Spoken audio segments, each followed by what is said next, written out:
আজকে আমার মায়ের রেসিপি হচ্ছে মোরলা মাছের ঝাল। তো চলুন দেখি আমরা মা এটা কীভাবে রান্না করেছে। এটার জন্য আমি নিয়ে নিয়েছি কাঁচা পেঁয়াজ, আলু, বেগুন, বরবটি আর একটু টুকরো কাঁচা আম। তেলটা আমার গরম হয়ে গেছে, এবার আমি বসাচ্ছি মোরলা মাছের ঝাল।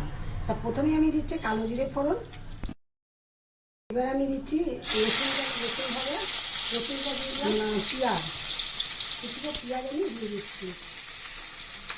এবার আমি দিচ্ছি অল্প একটুখানি আমের টুকরো, মোরলা মাছ তো খেতে খুব সুন্দর হবে, টক টক।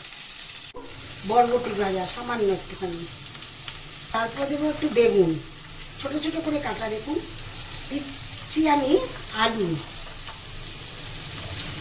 ছোট ছোট। আমি কাঁচা মাছটা রান্না করবো, আমি খালি কড়াতে একটু আলুগুলো একটু ভাপি মতন বা একটু হালকা করে ভেজে রাখার মতো নিচ্ছি। এর মধ্যে দিচ্ছি আমি নুন অল্প করে, তারপরে দেবো আমি কিছুটা হলুদ,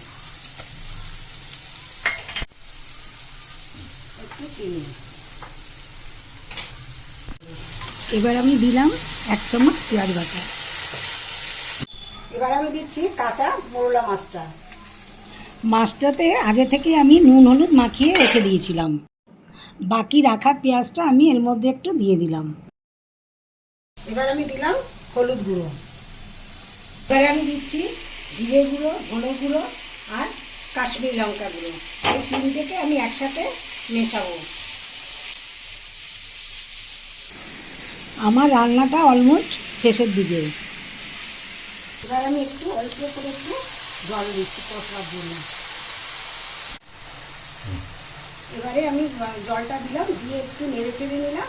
নাড়াচাড়ার পরে আমি এবারে একটু চাপা দিয়ে যাচ্ছি, গ্যাসটাকে স্টিমটা কম করে দিচ্ছি, এই ভাপেতে এটা হয়ে যাবে।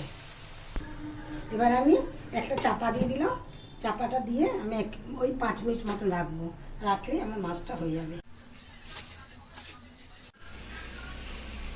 এটা আমার রান্নাটা হয়ে গেছে, আমি ঢাকনাটা খুলে নিলাম। এবার আমি দেবো এর মধ্যে খালি ধনে পাতা দিলাম। এই চুনো মাছের, মোরলা মাছের খুব সুন্দর ঝাল মানে টেস্টটা হয়।